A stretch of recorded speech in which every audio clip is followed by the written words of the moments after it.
we've got a leak.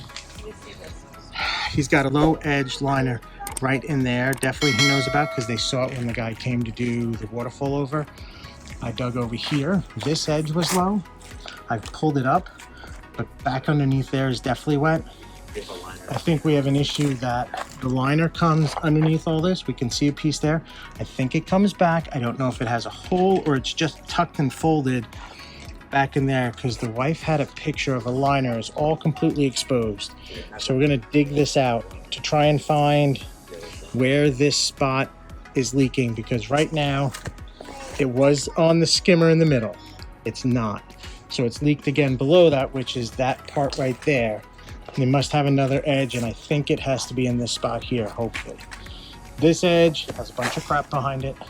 So once we dig this all out, we're gonna take some underlayment just to protect this.